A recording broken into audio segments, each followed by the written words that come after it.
Hello friends, welcome to my channel. Paratha બધા ટાઈપના તમે ટેસ્ટ કર્યા જ હશે. Stuff, naan, stuff, kulcha, different dish try કરી હશે. પણ ક્યારે તમે દેશી તડકો ટ્રાય કર્યો છે? યસ ફ્રેન્ડ્સ, ક્યારે ભરવા રોટલો ટ્રાય કર્યો છે? તો આજે હું તમારી સાથેની રેસીપી શેર કરવાની છું. તો એના આ છે આપણા ઇન્ગ્રીડિયન્ટ આજની રેસીપીના. હવે આપણે જે બજારમાં લીલી તુવેર મળે છે એને મેં ફોલીને દાણાને મિક્સર ગ્રાઇન્ડરમાં લઈ અને પલ્સ ગ્રાઇન્ડ કરીને આ રીતનું ટેક્સચર રેડી કરી લીધેલું છે.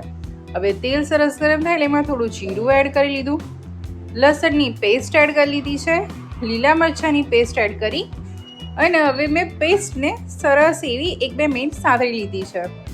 હવે એમાં આપણે જે તુવેરનું મિક્સર રેડી કર્યું છે એ એડ કરી દેવાનું છે. તમે ફ્રેન્ડ્સ જોઈ શકો છો કે ના મેં મિક્સરને બહુ ઝીણું વાટી દીધું છે, ના મેં તુવેરને આખી રાખી છે. આ રીતનું દરદરું વાટવાનું રહેશે. હવે ફ્રેન્ડ્સ આપણે એમાં સ્વાદ પ્રમાણે મીઠું એડ કરી લેવાનું છે, 5 ચમચી જેટલું લાલ મરચું, 5 ચમચી જેટલું ધાણા જીરું, 5 ચમચી ગરમ મસાલો, ગળપણમાં અત્યારે આપણે ખાંડ એડ કરવાની છે. હવે બધા મસાલા અને તુવેરના મિશ્રણને બરાબર 1-2 મિનિટ મિક્સ કરી લઈશું. હવે આ બધું સરસ મિક્સ થઈ જાય ત્યારબાદ ફ્લેમ ઓફ કરી અને મસાલાને સરસ એવો ઠંડો થવા દઈશું.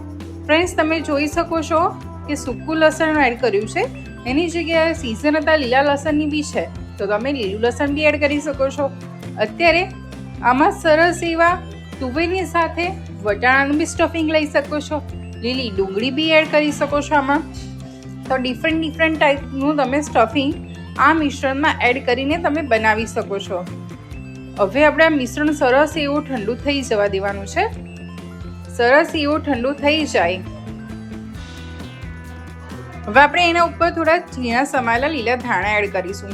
તો આપણું ચટાકેદાર રોટલાનું સ્ટફિંગ રેડી થઈ ગયું છે. હવે આપણે જે માટીની તવી કાં તો જે કલાડું કહીએ છીએ એને ગરમ કરવા મૂકી દેવાનું. હવે 1 બાઉલ બાજરીનો લોટ લેવાનો છે, એમાં સ્વાદ પ્રમાણે મીઠું એડ કરી અને રૂમ ટેમ્પરેચરવાળા પાણીથી સરસ એનો સોફ્ટ ડો રેડી કરવાનો છે. ફ્રેન્ડ્સ, તમે જો રોટલા હાથથી ટેપીને બનાવતા હોય તો તમે જે રોટલા ટેપતી વખતે લોટ બનાવો એનાથી થોડો ઢીલો રાખવાનો છે, કારણ કે આપણે એમાં સ્ટફિંગ કરવાનું છે. તો તમે જોઈ શકો છો કે આ રીતનો સરસ એવો ઢીલો લોટ થઈ જાય એટલે હાથીથી મસળી એને સરસ એવો સ્મૂથ કરી લઈશું. આ પ્રોસેસ એટલે કરવાની કે આ પ્રોસેસ કરવાથી આપણે રોટલો જ્યારે સ્ટફ કરીશું ત્યારે રોટલો જરાય ફાટશે નહીં.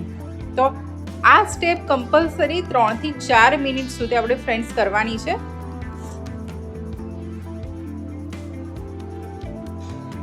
આ રીતે સરસ એવો સ્મૂથ ટેક્સચર કરી લીધું છે મેં.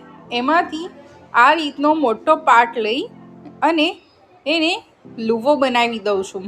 તમે જોઈ શકો છો 2 હથેળી વચ્ચે લઈને રાઉન્ડ કરતા આ રીતનો મેં લુવો રેડી કરી લીધો છે.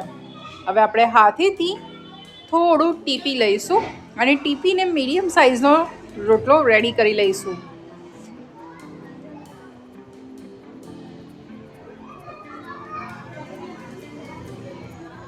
આ રીતે સરસ મીડિયમ સાઇઝનો લુવો રેડી થઈ જાય એટલે આપણે જે સ્ટફિંગ બનાવ્યું છે એને સ્ટફ કરી અને આ રીતે હાથેથી પ્રેસ કરી લઈશું. અને ત્યારબાદ આપણે પરાઠા બનાવતી વખત જે રીતે કરીએ છીએ એ જ રીતે સાઈડના લોટને ભેગો કરી લઈશું અને આ રીતે ભેગો કરી અને સરસ એવો એનો રાઉન્ડ શેપ લુવાનો કરી લઈશું. આ રીતે સરસ આપણા સ્ટફ રોટલાનું લુવો રેડી થઈ જાય એટલે આને તમે હાથેથી થેપીને બી કરી શકો છો ને આ રીતે આડી પર થોડો બાજરી લોટનું અટામણ લઈ એના ઉપર લુવો લઈ લઈશું અને હાથેથી ટીપી અને સરસ એવો રોટલો મોટો કરી દઈશું. તમે જોઈ શકો છો કે સરસ હું હાથેથી ટીપી રહી છું અને ત્યારબાદ જ્યારે બી સાઈડથી બોર્ડર ફાટી જાય, કારણ કે આપણે અંદર સ્ટફિંગ એડ કર્યું છે, તો જે હાથેથી થોડું પ્રેસ કરશો તે ફરી અગેન સીલ થઈ જશે અને આ રીતે આંગળીથી મદદથી બધી જગ્યાએ ઇવન આપણું જે સ્ટફિંગ છે એ સ્પ્રેડ થાય એ રીતે ને પ્રેસ કરવાનું છે. તમે જોઈ શકો છો ફ્રેન્ડ્સ કે સરસ એવો મેં રોટલો બનાવીને રેડી કરી લીધો છે. અને જ્યાં જ્યાં બોર્ડર ફાટે છે ત્યાં ત્યાં હાથેથી એને સીલ કરી લઉં છું. હવે આ રોટલાને ગરમા ગરમ તાવડી પર લઈ લઈશું. હવે ફ્રેન્ડ્સ આપણે એક સાઈડ એને 2 થી 3 મિનિટ કૂક થવા દઈશું. એક સાઈડ 2 થી 3 મિનિટ કૂક થઈ જાય ત્યારબાદ આપણે એની સાઈડ ચેન્જ કરી લેવાની છે.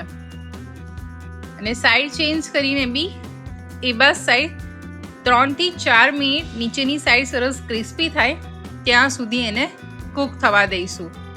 નીચેની સાઈડ સરસ ક્રિસ્પી થાય એટલે આપણે અગેન સાઈડ ચેન્જ કરી અને ઉપરની સાઈડથી થોડો ફૂલવા દઈશું. તો આપણો સરસ એવો ક્રિસ્પી રોટલો રેડી થઈ જશે. હવે નીચેની સાઈડથી આપણે ફેરવી અને સરસ એવો ક્રિસ્પી કરી લઈશું. કારણ કે સ્ટફ રોટલો જેટલો સરસ ક્રિસ્પી હશે એટલો સરસ લાગશે.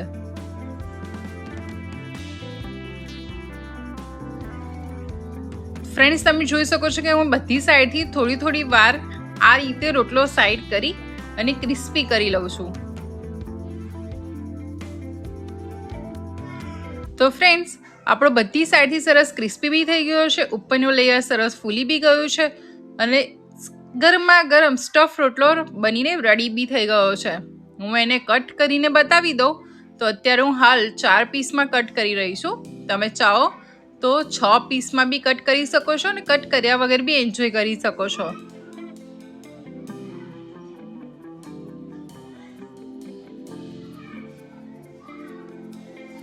ફ્રેન્ડ્સ, હું એક રોટલાનું સ્ટફિંગ બતાવું તો પરફેક્ટ અંદરથી ગ્રીન મસાલો સ્ટફ થયો છે. તો પીઝા, પરાઠા, નાન તો બહુ ખાધી. આ વખતે શિયાળામાં આ ભરવા રોટલો ટ્રાય કરો, તમે આના જબરા ફેન થઈ જશો. તો આવી બીજી રેસીપી સાથે ફરી મળીશ. Good bye.